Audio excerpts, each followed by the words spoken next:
So let us start by chanting Namo Tassa. Namo Tassa Bhagavato Arahato Samma Sambuddhassa. Namo Tassa Bhagavato Arahato Samma Sambuddhassa. Namo Tassa Bhagavato Arahato Samma Sambuddhassa.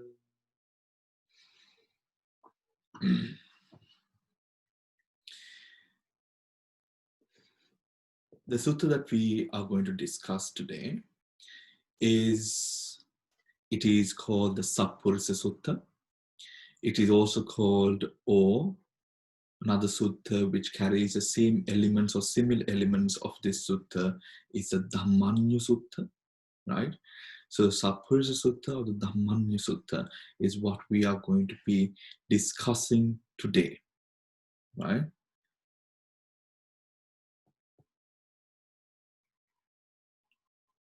Is what we are going to discuss today.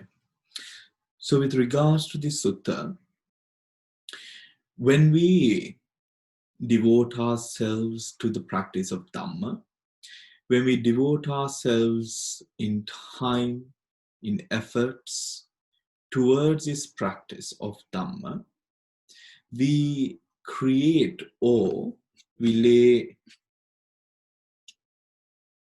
lay a sense of blessing onto ourselves, but according to the Buddha, not only ourselves, but to each and every person who lives with us, the family that we are born into, the sons, the daughters, the cousins, the whole family, friends, the city, the neighbors, the kings, from each and every person. It is said, when there is a person who is born with this blessing or with the ability to walk in the path of Dhamma, that we become a blessing onto wherever that we are.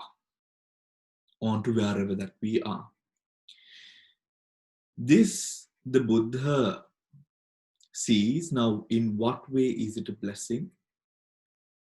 When a person practices Dhamma and chooses to live abiding by the Dhamma and the doctrine that the Buddha has laid for us, regardless of whether the people around us want to attain to the same attainments that we wish to attain ourselves, regardless of that fact, we become a blessing onto people's lives.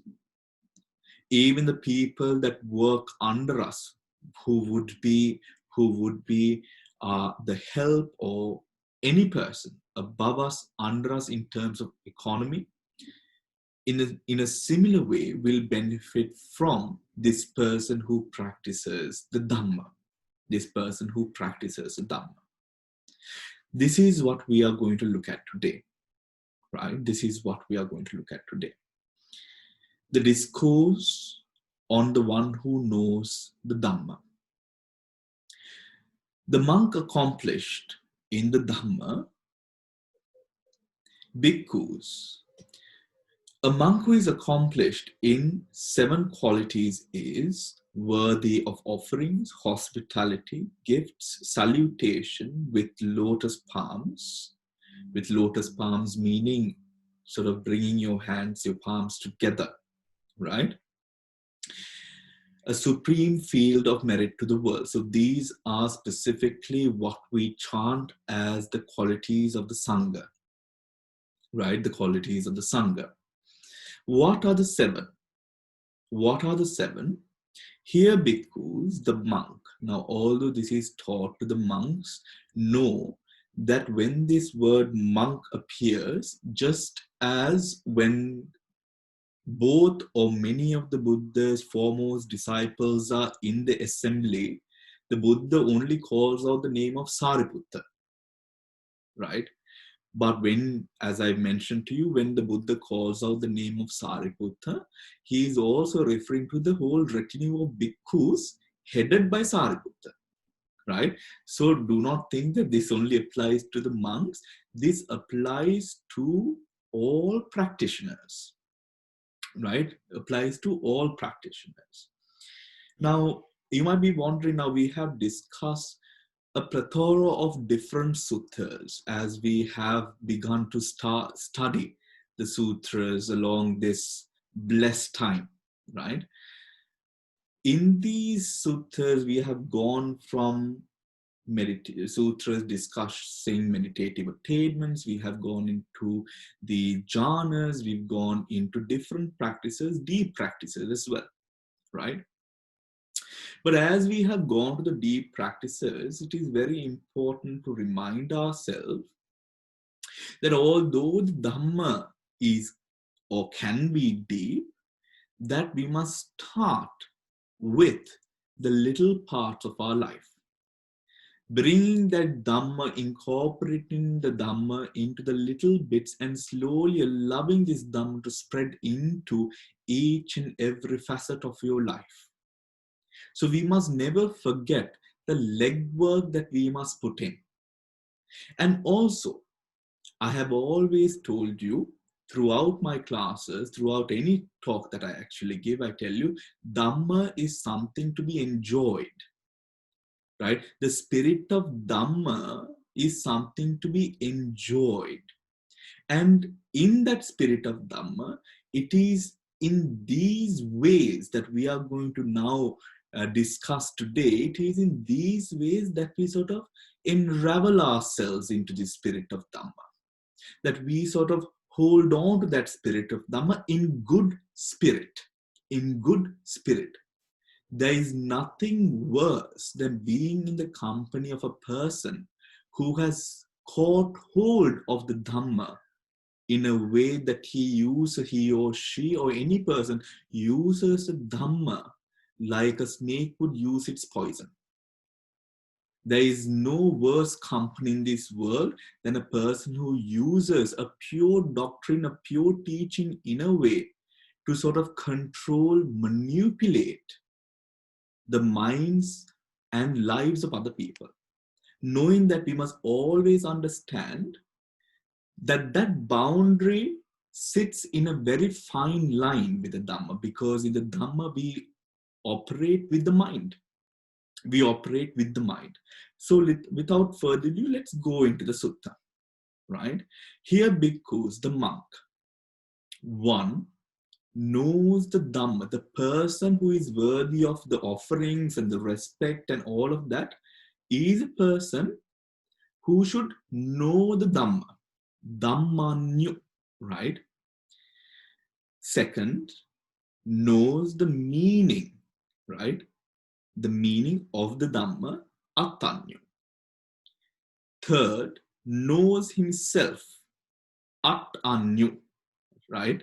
So it's At and At, right? It's a slight variation of the pronunciation where the H is not there. Knows moderation, Mattanyu. Knows the time, Kalanyu. Knows the group, Parisanyu. And knows the difference or knows the individual, Puggalanyu, right? Now what are these? The one who knows the Dhamma, right? The Dhamma is multifaceted. We have sutra teachings which have been taught by the Buddha, by the Sangha, by disciples, and also later on additions also we have, for example, like the Uddhana Vagga, right? These are the sort of the words of praise or the words of happiness and very passionate words that have been sort of spoken by these monks and nuns when they have come into a position of attainment, of enlightenment, right?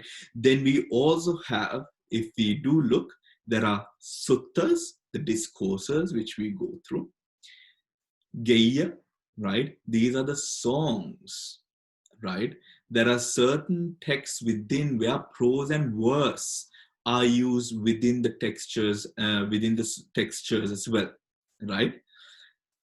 Karana, the expositions, Gatha, the verses, Udana, the inspired utterances, the Itivuttaka, the sayings, Itivuttaka Pali, right? The Jataka word stories, Abhuta Dhamma. Abhuta Dhamma means it is translated as marvelous qualities, but these are concerning the parts of Dhamma with regards to where, for example, the Buddha's twin miracles, right? Abhuta Dhamma, right?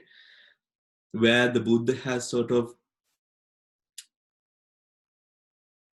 done certain things, performed certain miraculous performances to gauge the attraction of those who do not have much faith, right? And Vedalla, the catechisms, right? If he bhikkhus were not to know the Dhamma as the discourses, the songs, expositions, verses, inspired utterances, sayings, bird stories, marvelous qualities, and the catechisms, he would not here be called one who knows the Dhamma, right? One who knows the Dhamma. Now, what this specifically means, or when the Dhamma is taught, or with the Dhamma that we have, if we are unable to grasp the Dhamma in the different ways that it has been expounded, there can be doubts which arise within one. There can be doubts which arise within one. Because of this reason, the Buddha has, or within this sutta it says, one must know the Dhamma. One must know the Dhamma to understand. We have a very serious part of the Dhamma. For example, the Paticcasamuppada, the Arya Ashtangika Magga, the different, we know these, the different sort of the deeper, the core aspects of the Dhamma. We also understand, just imagine, we only take these teachings, we only take these sort of doctrinal teachings, are Dhammic practice, or the vision or view we have of the practice can be quite straining, right? Can be quite straining in a way that it is quite heavy for one, right? Whereas then we have doctrines such as the Itivuttaka Pali, the Thera Theri Gathas, the Jatakas, all of that, to inspire flowers that are newly bloomed, if I may put it in that way, right? Fresh people who are coming into, to inspire them to practice hard and practice more. We are not machines, right? So in the sense of knowing the Dhamma, it is to create a aura where you have no place for doubt to arise, where one can completely entrust one's life, one's decisions, one's whatever, into the practice of Dhamma and the teachings held by the Dhamma, right? Teachings held by the Dhamma. Now, the one who knows the meaning, Attanyu, knowing the Dhamma is not enough. Sometimes we know, for example, now this is something which is really brought into light, specifically in the Burmese tradition. I have heard this being said so many times, because why? The Burmese tradition of education, or the monastic education system, is done in such a way that you have to memorize the Dhamma and the sutras and the Pali, the sutras, Abhidhamma, Vinaya, all of which you have to memorize by heart, right? All of which you have to memorize by heart. So there tentatively there is, there are a lot of monks who memorize and know by heart, but very less monks who actually understand what the true meaning behind it is, right? What the true meaning behind it is. In a similar fashion, we would be able to understand that even in the Buddha's time, that was particularly something of fashion. Now, for example, we see in society within the Buddhist circles that we might be in, or different religious circles, they know the scriptures very well. They know how to, for example, if one would listen to a university lecture on Buddhism, you find, all the data is there. All the data is there. The professor is very good at also pointing out the sort of the references from this sutta to that commentary to that sub commentary. But when we look at the practice, or when we look at the qualities existent, then we see that there is a lack. So seeing or knowing the Dhamma is not enough. You must also be able to know the meaning of it. This is also portrayed in when we say Samma Ditti, Samma Sankappa, right? Samma Ditti, you know all of it. But Samma Sankappa, it has not sunk into your mind, right? It has not sunk into your mind, and because of that, it doesn't propel the progression of your practice into the other parts of the Eightfold Noble Path. Into the other parts of the Eightfold Noble Path. So what is this? The purpose of a Buddhist life, right? The purpose of a Buddhist life. Here, bhikkhus, a monk knows the meaning of this or that statement thus. This is the meaning of this statement. This is the meaning of that statement. If he bhikkhus were not to know the meaning of this or that statement, thus, this is the meaning of this statement, this is the meaning of that statement, he would not be called one who knows the meaning, atanyu, right? One who knows the meaning. But bhikkhus, because he knows the meaning of this or that statement, thus, this is the meaning of this statement, this is the meaning of that statement, therefore he is called one who knows the meaning. This is, for example, when we sort of make a pudding or something, right? And before we freeze it, we knock the air out of it, isn't it? We knock the air out of it. But knocking the air out of it is not enough. What do? You take a needle or something and then you prick the air bubbles on top as well. Or else when it freezes, you get these little air bubbles on top. Right? This is a way, how does Bhante know so much about this is a way of fine-tuning, getting rid of the loopholes, getting rid of those cracks and crevices where the hindrances can sink into the mind, right? Where the hindrances can sink into the mind. Now, I am quite happy that some of you all are very much engaged with circles of Kalyana Mitras, and that you all are in consistent discussion of the Dhamma. This is a very, very good thing to do, because this is the way that you fine-tune yourself, right? This is the way that you fine-tune yourself, and it is something that anyone who is serious upon the path of practice would do, and we will also find evidence of that within this sutta. Right? We will find evidence of that within this sutta. The third, the one who knows himself. And how bhikkhus is a monk, and how bhikkhus is a monk, one who knows himself, attanyu, noble growth. Here, bhikkhus, a monk knows himself sagaciously, right? Thus, to this extent do I have faith, moral virtue, learning, charity. If he bhikkhus were not to know thus, to this extent do I have. Now, what this means is, what is the meaning of knowing oneself? This is to know the ability that one has within oneself to be aware of your weaknesses and your strengths, not in the Dhamma, but in general life. Not in the Dhamma, but in general life. This allows a person to focus on the parts of Dhamma that one requires most. Focus on the parts of Dhamma that one requires most. Right? Now, if I am to bring a funny story, a funny story to you, right? One of these Mahathera's attendants, actually no, he was the cook, right?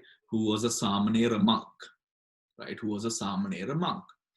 He was a perfectionist, and because of his perfectionist nature, he would also get annoyed very fast. Because of his perfectionist nature, he would get annoyed quite fast, right? And the extent to which he would get annoyed was quite popular in the monastery. So no one was willing to do kitchen duty for Mahathera because they would have to work with this monk, right? Because they would have to work with this monk. Now, when we go to worship Mahathera, right, of course, all the monks gather at a certain time of the day. And on an occasion, we hear him saying that he has developed, or he is midway in the 300 odd metta jhanas, right? In the 300 odd metta jhanas. Now, this was quite a shock to most of the Sangha community in the whole monastery, because we all knew the tempers the temper tantrums that he would throw in the kitchen, right? The temper tantrums that he would throw in the kitchen. So we were quite shocked, to be very honest with you. We were quite shocked.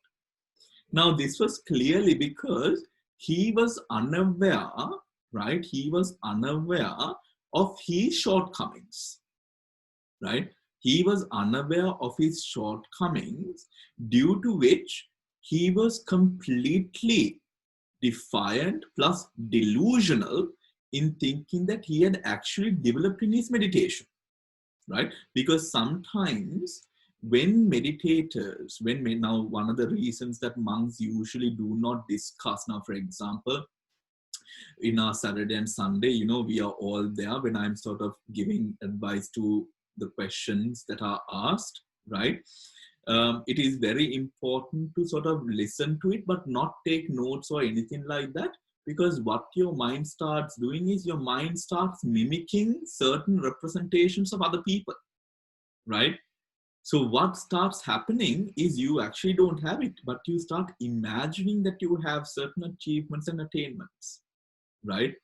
Achievements and attainments. So that is why we do not really hear much about the kammatthana or the meditative instructions as much, right? But in this time of day, I believe that we have to take more responsibility of ourselves than, because the ability to trust in other people tentatively is reducing day by day, right? Sad to say, but that is a situation of the world that we live in currently. So it is very important what I am telling all of you, or what you can tell your friends and your family, is study closely the Dhamma and keep the Dhamma near you, not anything else, right?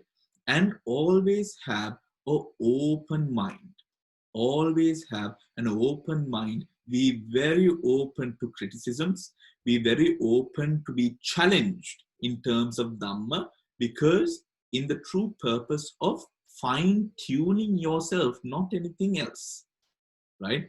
Fine-tuning yourself, not anything else, right? Now, that is something which is very important. Now, let us go on. Fourth, the one who knows moderation. The one who knows moderation, this means when it comes to the four requisites of life, meaning the clothes that you wear, the food that you eat, the shelter or the houses that you have that provide shelter to you, and the medicines that you take. These are the four main things that we need to live in this world. When it comes to a Dhamma practice, when it comes to maintaining a life that is progressive towards your happiness, it is important to not get carried away with greed upon the usage of these four requisites, right? On the usage of these four requisites. I think nowadays people are becoming more and more aware. You find people sort of, people who own houses, they tentatively tend to sell off houses and move into apartments or flats in their older age because of the how cumbersome it is to maintain a house, right? We find people sort of relinquishing and sort of going into easier setups to sort of live more comfortably and in a way that is enough for them, right? Now, the Buddha, even when you take, for example, now this is something that I've noticed after coming here actually, the Buddha has mentioned, how wealth should be distributed. How wealth should be distributed. That analysis of the Buddha's wealth distribution plays very or goes very much in parallel with the financial advice that the government gives for people as well. If you do the calculations, right, the government's advice that the government gives on wealth distribution of how you should spend spend your wealth, right, plays very much in parallel to the Buddha's advice on how we should spend our wealth, the savings and all of these things, right? But of course, living in a country like UK, with the high taxation, right, it is very difficult. It is very difficult to save. But I have seen that there are even the financial advisors here, that there are parallels. This is to say, to know, judging from the income that one receives, the amount of expenditure one is able to have, and the mind being able to accept that expenditure. And when one goes overboard, there comes your materialistic suffering into your life. How do I pay my mortgage? Right? How do I pay for that car that I couldn't afford? Right? How could I pay for that private school education that I couldn't afford to send my child to? Right? Now, those kinds of things. Now, that really made sense to me rather than in Asia here, right? Because you see that people, the moment that they go overboard, they get this enormous amount of suffering, this burden onto their life. And now from that time onwards, you're stressed out. You're day drinking now in hopes of finding an answer to your problems, right? Now, that is what the Buddha has said. If we go overboard, that is what this is saying. Moderation. Moderation with regards to your four requisites is important to maintain a mind that has the time, energy, and ability to progress upon the path. This is something that, so practicing the Dhamma is not just the meditation part, but having that whole life balance, which allows you to be able to release yourself from the responsibilities that you've taken on and commit yourself to the practice for that time.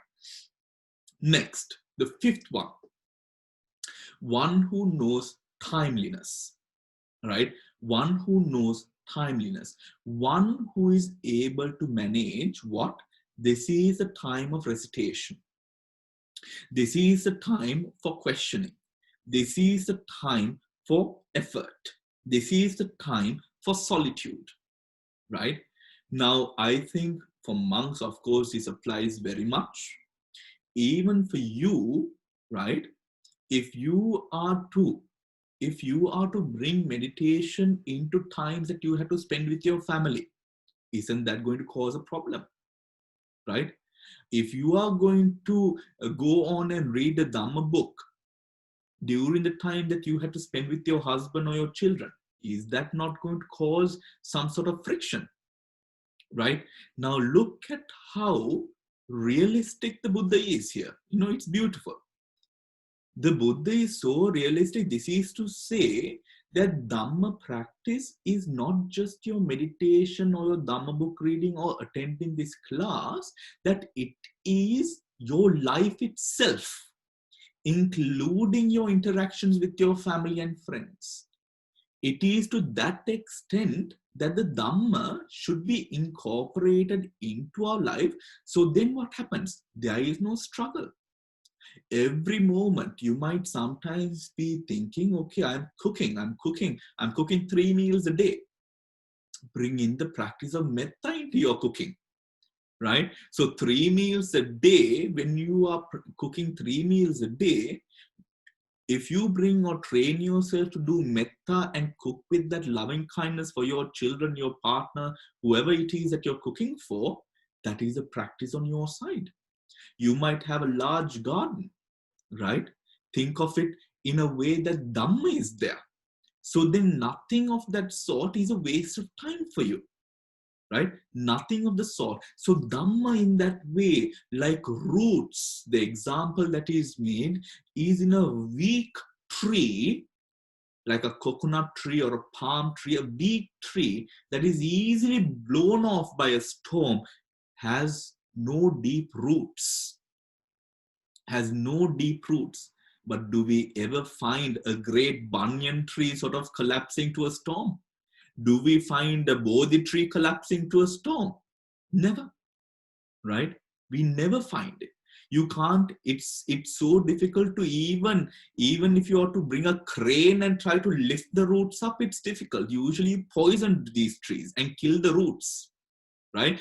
You kill the tree first, which would take months, and then you take it out of the ground because it is so well rooted. That is, imagine like those roots, kilometers and kilometers of roots that the tree has sunk into the ground, the roots that you have, the Dhamma has in your life, to each and every part. Remember, right? Take that analogy, right? Where is the Dhamma in my life? Is it during the time that I am in my office or I am listening to Dhamma? Is it the time that I'm going to temple?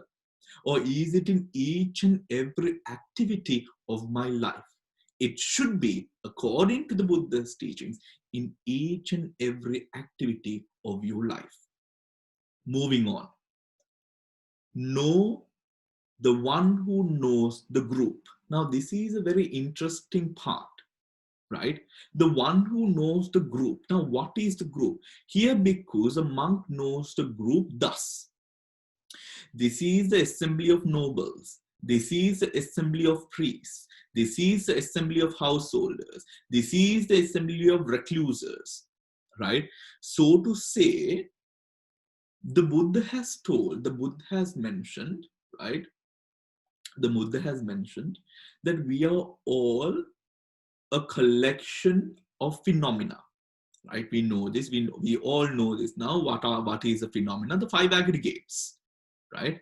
We are a repetitive occurrence of these 5 aggregates again over and over and over, right?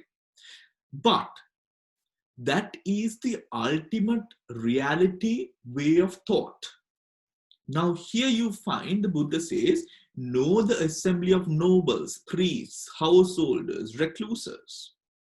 To say that in our mind, we have to have this balance, this ability to know what that group of individuals are and in what way to associate with them, right? For example, you say everyone is equal and you go to work and you associate your work partners the way that you associate your family. You will fall into very big trouble. You will make a lot of mistakes, right?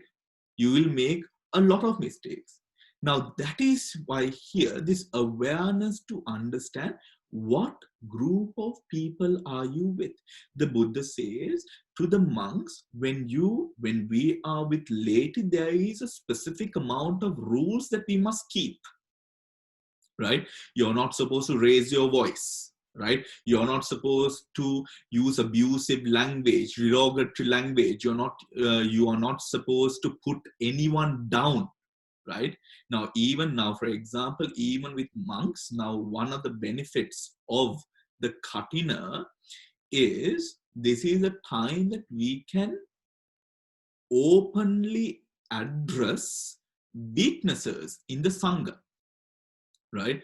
Openly address weaknesses in the sangha. Of course, I have not seen it happening in temples, but in aranya, in forest, in certain forest monasteries, this is very much still in practice. Because if, for example, if I am to have a brother monk or a sister nun or anyone, right? If I have an opinion about their behavior, I cannot blur it, gloat it, just put it out, right? The proper way to do it is I must ask their permission. If only they give permission, can I tell them, I think you should, this is something that I see which is a mistake. I think you should, tend to it. Without which it is forbidden to talk ill, right? Why is this? Why is this? This is so that the criticism that is given is always constructive and not abusive, is always constructive and not abusive. To that extent, because when the person says, oh yes, please tell me, what do you want to tell me? There is an openness of mind of the person, of the receivee of the advice, rather than someone just blurring it out, right? To that extent, the Buddha says, know your crowd. Know the way that you must behave and be with this crowd. Know it proper, right?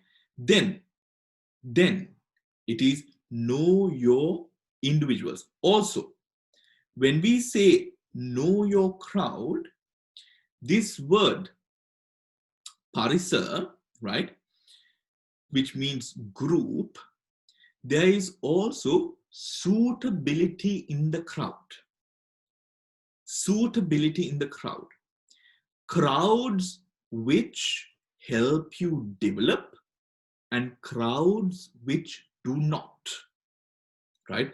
Crowds that help you develop and crowds that do not. Now, we have many of the people joining us in most of our classes are people with grandchildren, right?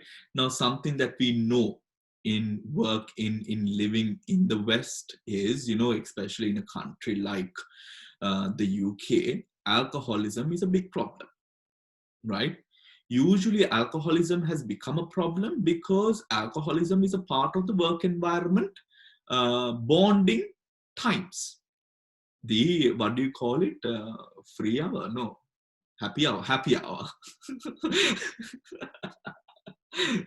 right? Happy hour, which is usually at the time that work finishes, right? But to be very honest with you, I have many friends of mine who do not drink and who are also quite successful in their work. Train your grandchildren to not follow but lead, right? To not say, when I hear, oh, you can't wait without drinking, they will look down on you. This is a sign of weakness, right? If you care so much about people looking down on you, right? Are you going to do bad things if people look down on you if you do good, right? Train your kids, train your grandchildren, right? To have that strength to know good rather than the bad, right? To follow what is good and have confidence and strength in that good. Confidence and strength in that good.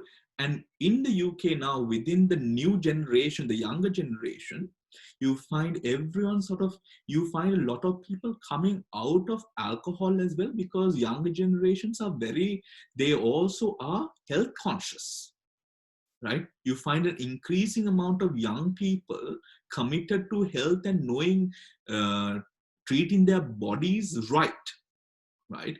In that way, train your grandchildren. This is a responsibility that you have, right? Give your grandchildren the strength, give your children the strength to say no when it is something which is not good.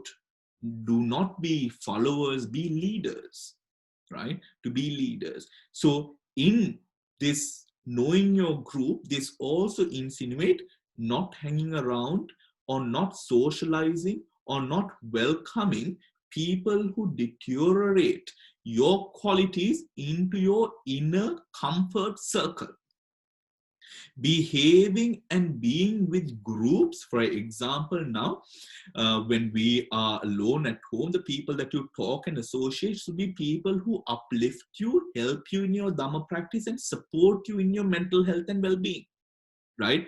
If we keep company with people who do the right opposite, we will find ourselves mentally drained, right?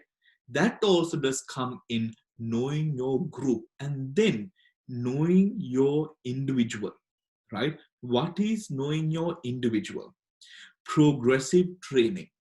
Here, bhikkhus, a monk, knows people by the way of two kinds. There are two kinds of people. One who wishes to see the noble ones and one who does not. The one who does not wish to see the noble one is to be censored for that reason. The one who wishes to see the noble ones is for that reason to be praised. Is for that reason to be praised. There are two kinds of people who wish to see the noble ones. One who wants to hear the true Dhamma and one who does not. Now, even, right, I think we understand this. We want to see the noble ones, but some want to see it for their practice and for them to gain something out of it to progress in the path of Dhamma. Others just for maybe the entertainment of it, just for the fact of seeing it or being able to say that you've seen it or seen that person. In that way too, this is differentiated. There are two kinds of people who wish to hear the true Dhamma. One who listens with the attentive ear and one who does not listen to the attentive ear, right? One who wishes, who listens with the attentive ear and one who does not. What does that mean, right? We sometimes want to be, we consider the Dhamma like a spa sometimes, to calm ourselves down, which is good, which is all right, right?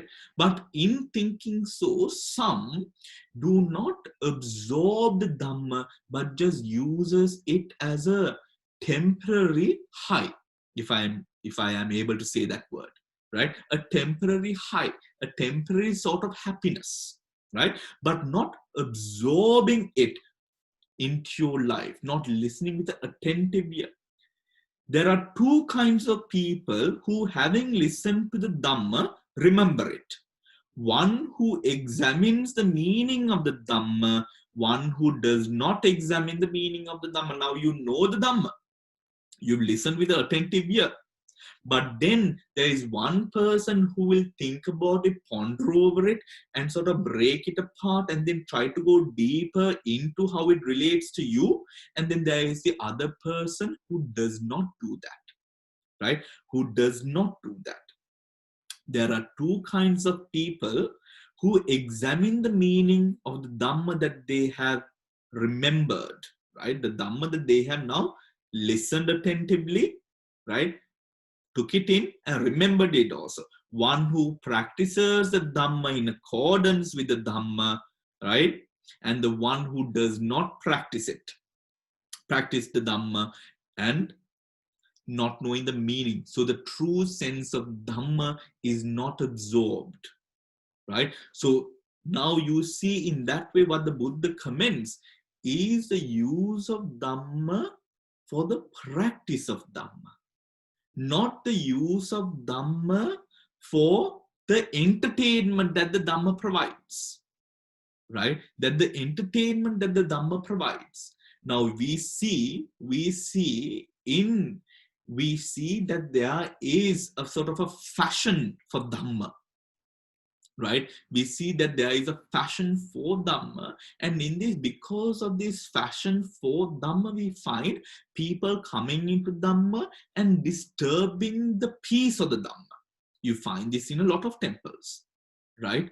You find these people go into temples and treat temples as social hubs and not places of practice and worship, right? In that way, it causes disruptions to even the places that one would go to get the Dhamma, because our attitudes or the reason behind all of this is not very pure. But still, the Buddha would say in other suttas, even for the mere pleasure of just listening to the Dhamma, it is worth it. It is worth listening to Dhamma rather than listening to something else, which is completely the opposite, right? But for a person who is a serious practitioner of Dhamma, would listen to the Dhamma in a way that he absorbs it, that he ponders over the meaning of it and relates it to one's life and practices it, right? And practices it.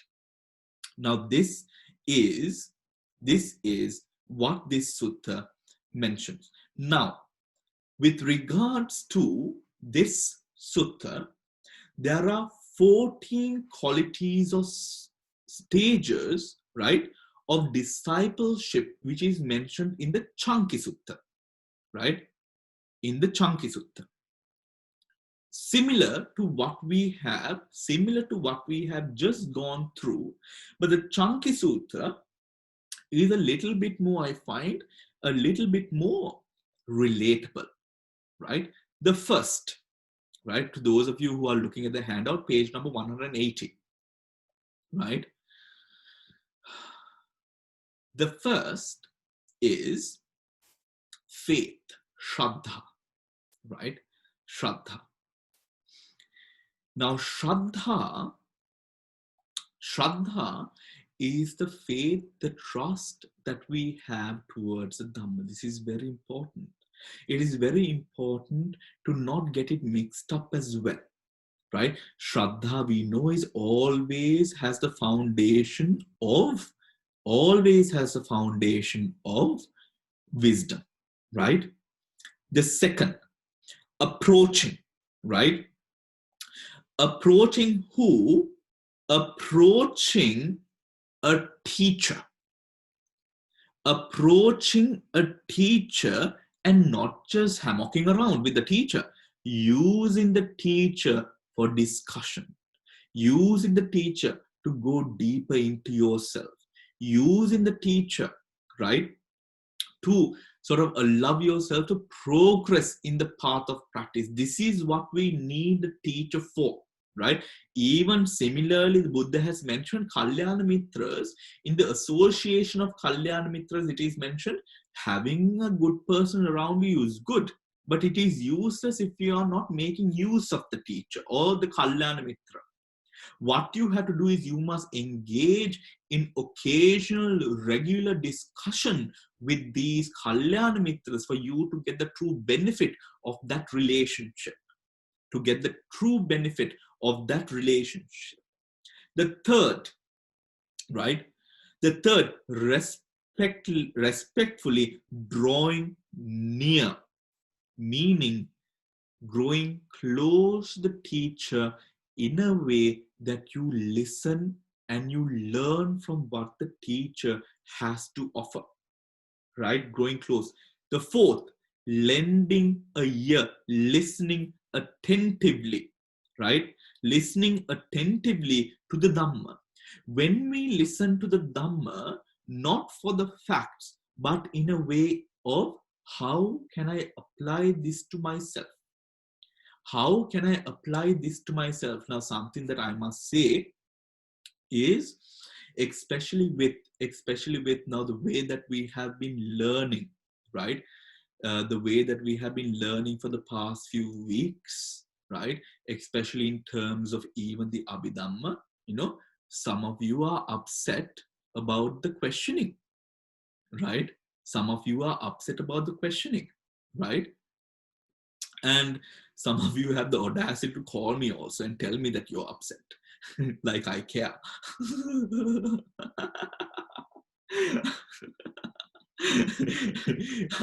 I really don't. So this, remember, this is a, when it comes to the learning of the Dhamma, when it comes to being able to grasp these things, know that you are privileged. You are privileged, right? And this ability of knowing the Dhamma, right, or learning the Dhamma, for example, the way that we have gone through it is not in a way that you comfortably go through it, right? And know that when you are upset, to not point the hand at me, rather point the hand towards your own ego, right? Point the hand towards your own ego. Because at the end of the day, if we are unable to do this, you might be a practitioner of 10, 20, you have probably been practicing more than the entirety of my lifespan, right? You were actually, I'm 25, you were probably practicing, you were a Buddhist for 40, 60 years now, right? But if you are still worried about what others think, when you cannot understand a question, of when you cannot answer a question, and if you are embarrassed about it, well, that is your ego. This is the way that Dhamma should be learned, right? This is the way that Dhamma should be learned. In that way, when we come across these hindrances that arise within us, right, make sure that you address them within yourself. The mistakes that I make, I will apologize to you for, but I will not apologize to you for trying to push you to learn Dhamma in a way that you don't have to learn it again. I will not apologize for that, right? So know, with anything, what all of us here, right, what all of us here should be focusing on is not your reputation, is how can I progress in Dhamma, right? How can I progress in Dhamma?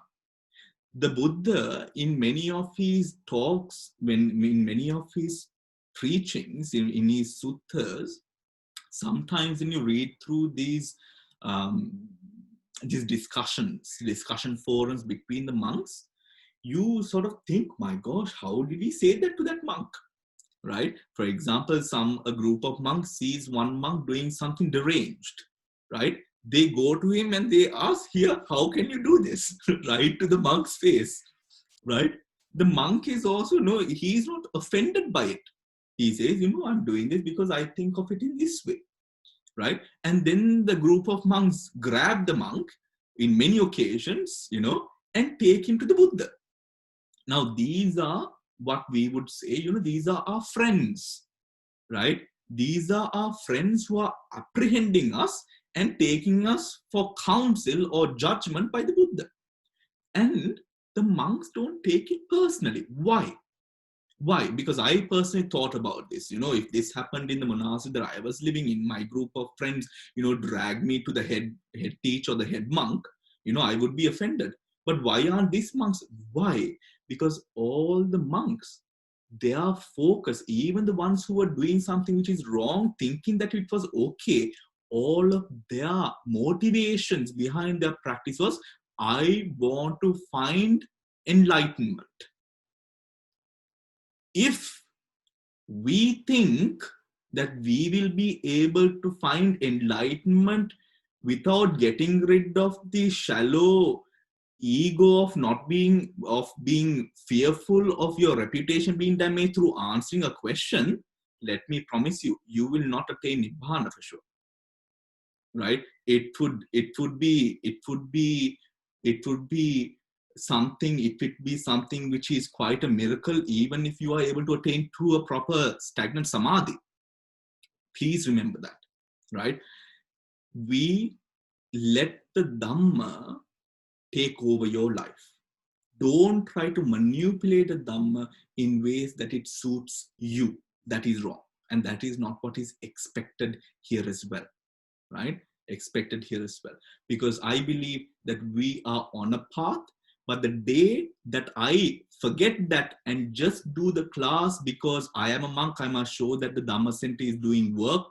I must keep up with the competition of the other temples. The moment that I start believing or thinking that, that is the day that I become useless, right? That is the day that I become utterly useless. I might know everything, but I will become completely useless, right? So I am not going to change, right? I will keep on pushing all of you, right? Of course, if you are unable to handle the pressure, you are most welcome to find a teacher who would caress your, who would sort of pat your head and make you feel as if you are next to enlightenment when you are next to nothing, right? When you are next to nothing. My personal, my wholehearted thing, because I believe that it is because of this push that we have, that we keep on moving forward in the Dhamma, because that is what we need. We are all going to die, for God's sakes, right? So moving on. Then lending a ear, listening to the Dhamma, then remembering the Dhamma, right? Remembering the Dhamma. That is important. Why? It is through the remembering of Dhamma that we are able to apply the Dhamma. Apply the Dhamma. This is also something to sort of take care of ourselves because of things like dementia, right? And all of these illnesses that could arise in the future. It is very important that we try to harness and work with the Dhamma as soon as we can, whilst we have the ability to do so, right? Whilst we have the ability to do so. Also to mention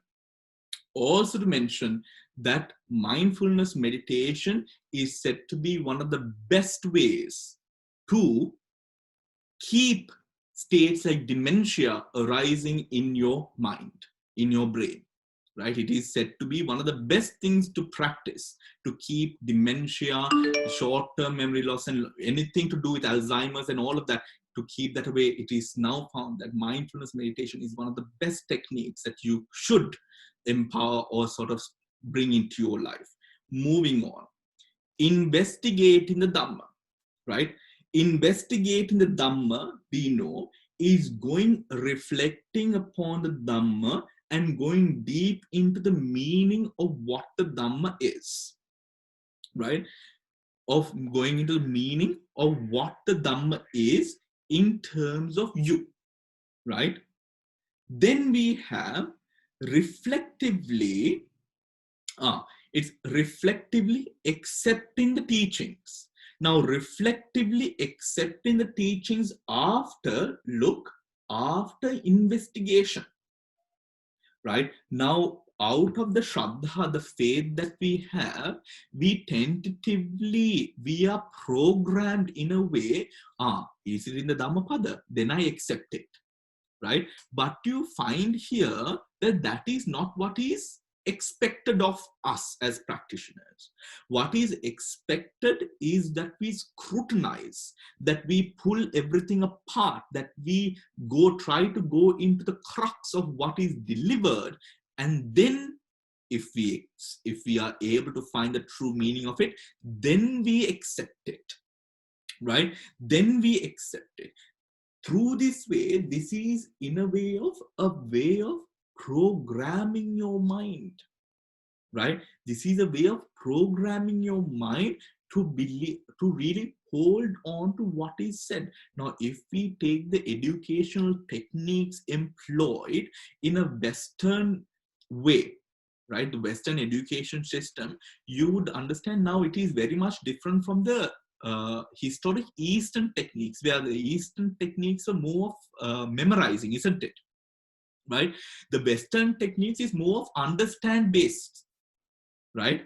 So with that, you understand it, it sticks on to you even after 10 or 15 or 20 years. Still, if you just point your mind in that direction, you're able to, because you understood it, right? Because you understood it. Similarly, you look at the Buddha employing this technique, very similar, right? That technique of understanding to such a great depth that you are able to now understand and reflectively accepting the teachings. This is what allows one to grow closer to a state of enlightenment, not just accepting it. Then comes, right, when we reflectively accept the teachings, or when we are able to accept the teachings in that way, what happens is it also gives you something to work for, because in that reflection you arouse a sense of urgency, you arouse a sense of motivation, you arouse a state of or mind of higher understanding of life or whatever phenomena, which gives way to the next willpower, right? Willpower is the effort, the desire that we have to practice, to live a Dhammic life.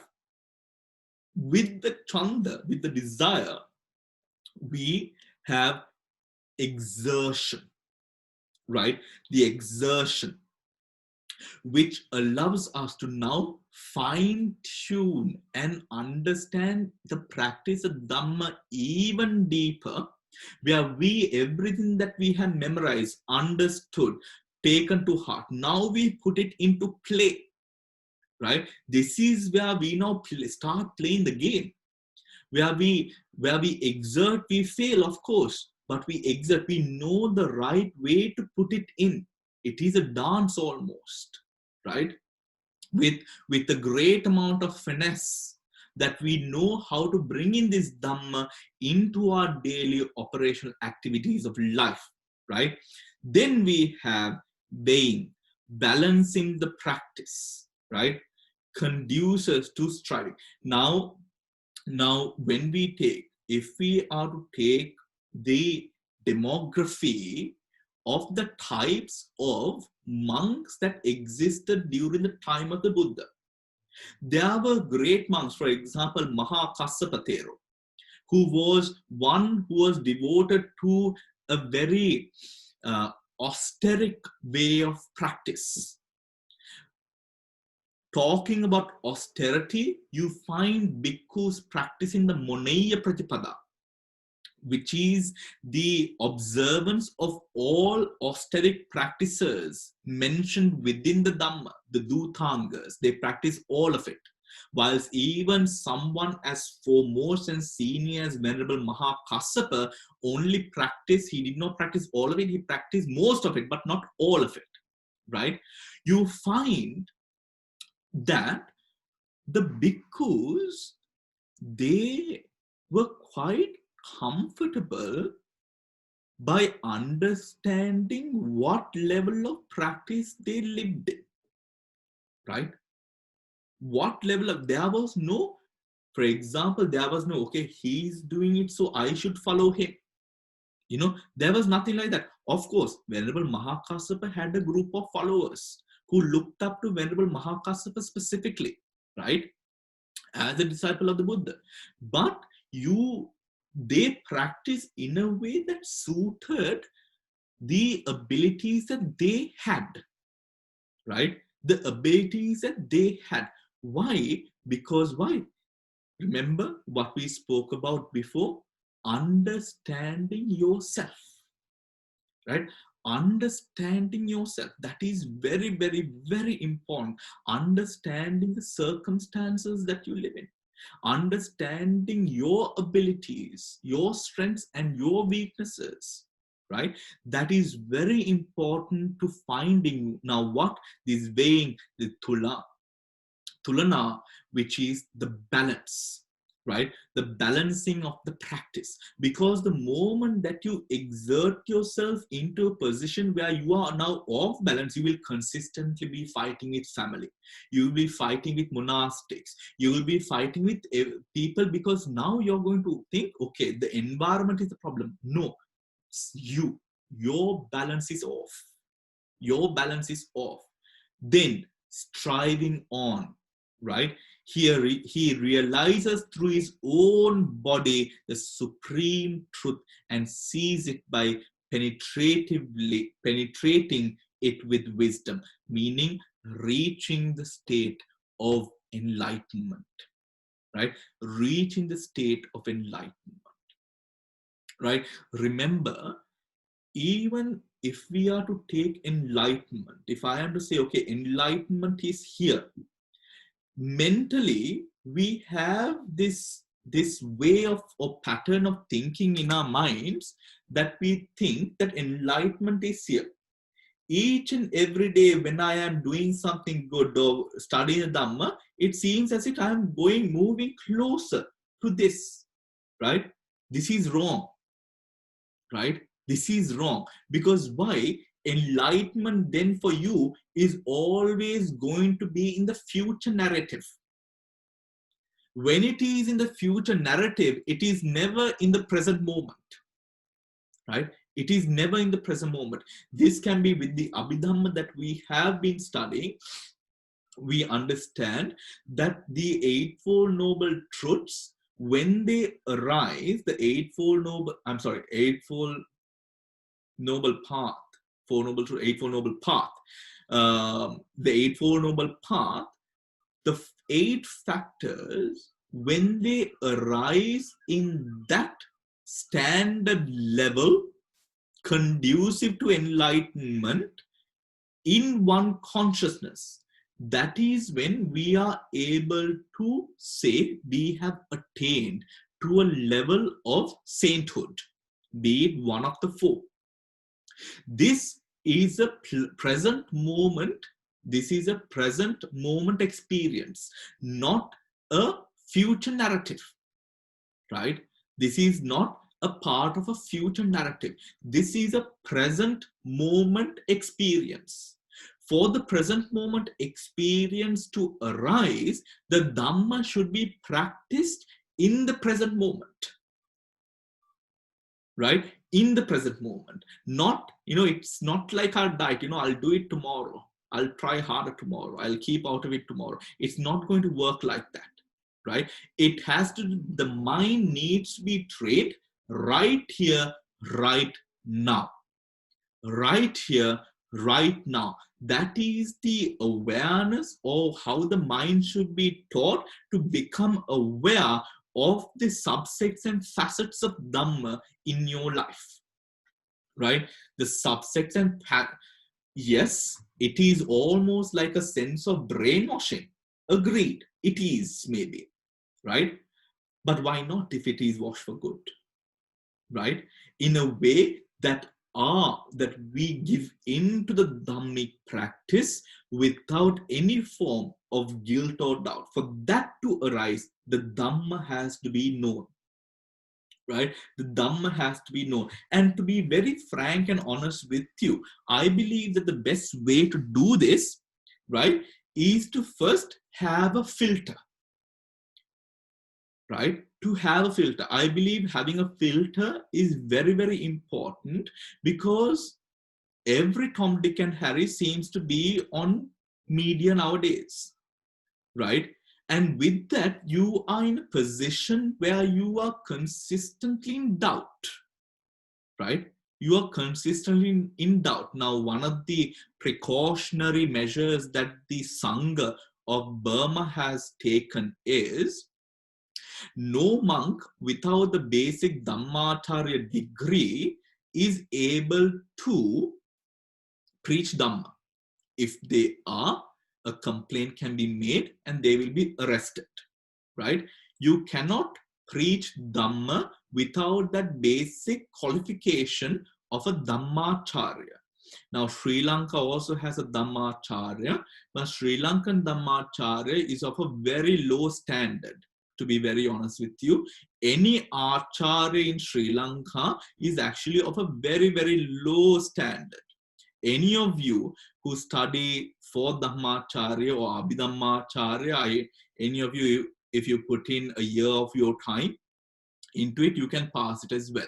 It is of a very low standard, right? The Dhammacharya in Burma takes about 7 to 10 years to complete, right? It is a massive, there is a massive amount of content.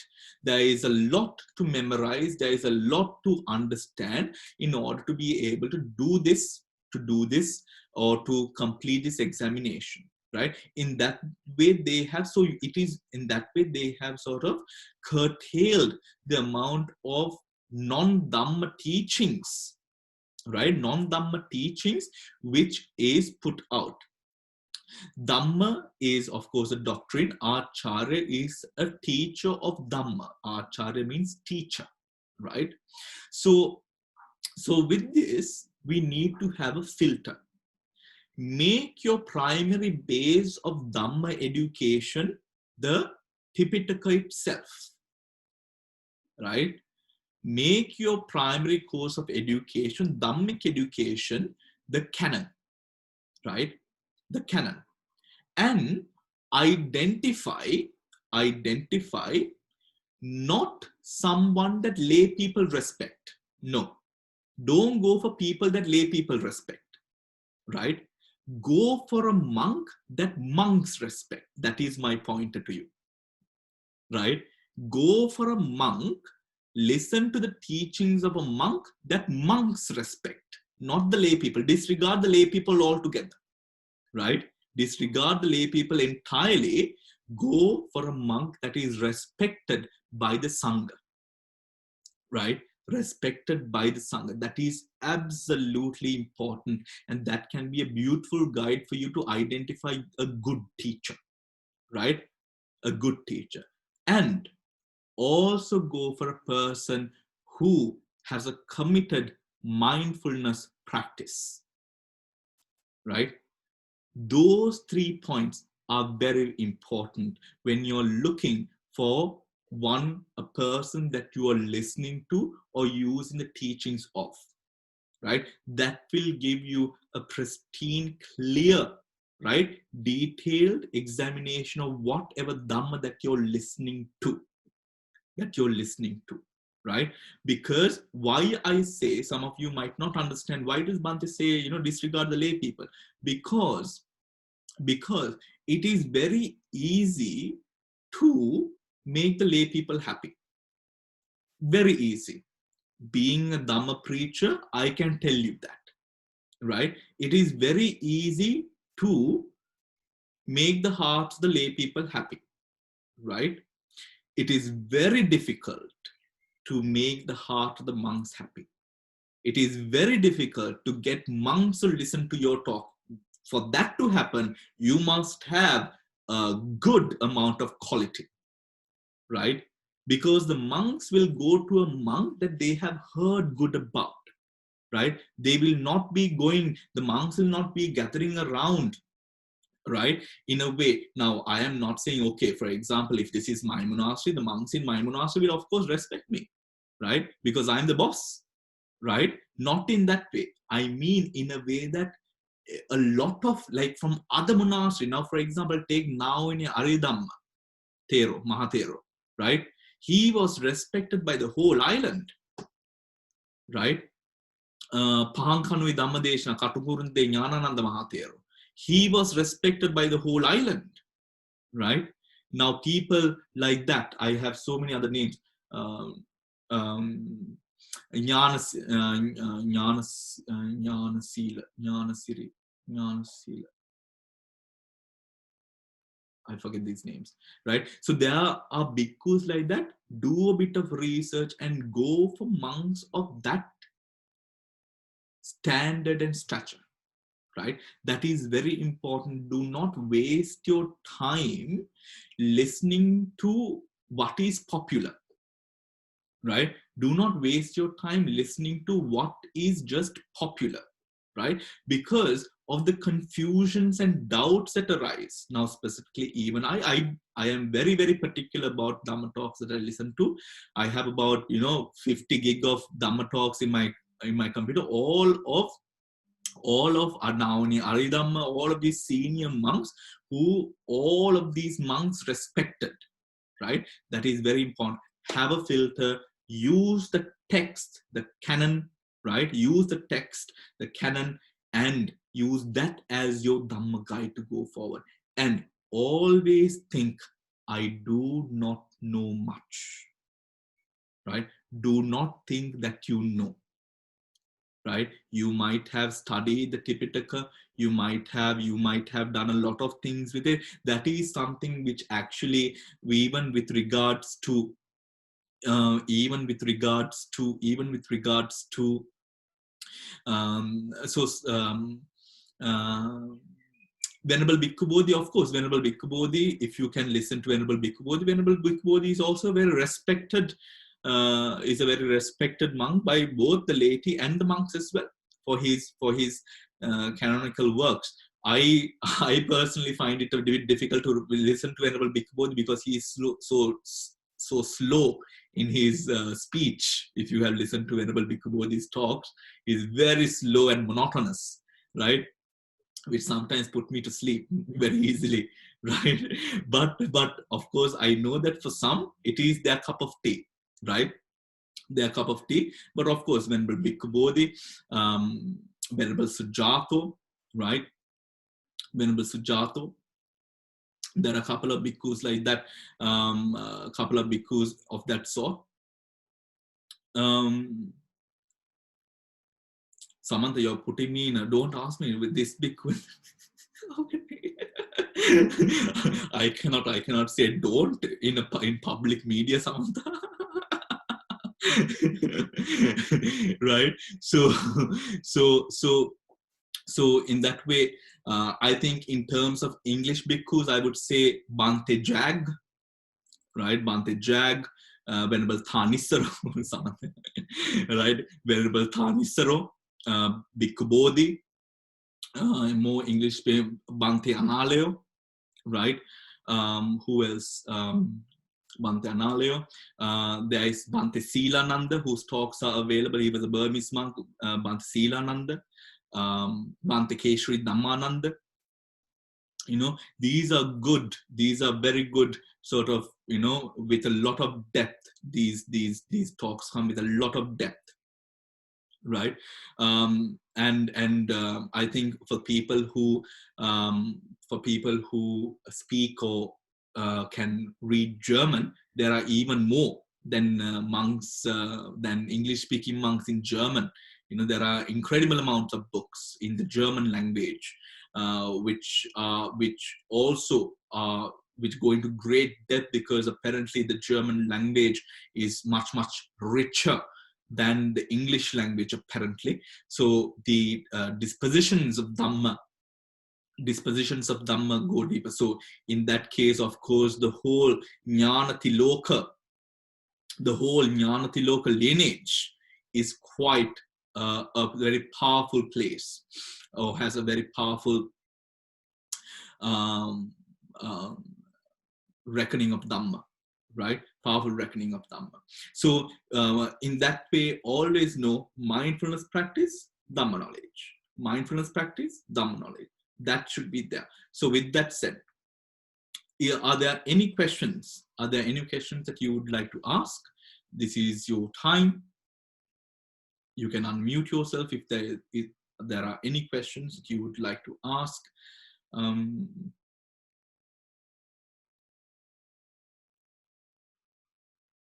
All right. So if there are no questions, then we will wrap up the session, right? We will wrap up the session, and I will see you all on Saturday, right? On Saturday. So use this time, although we have reduced the amount of classes, don't fall away. Allow yourself to go deeper.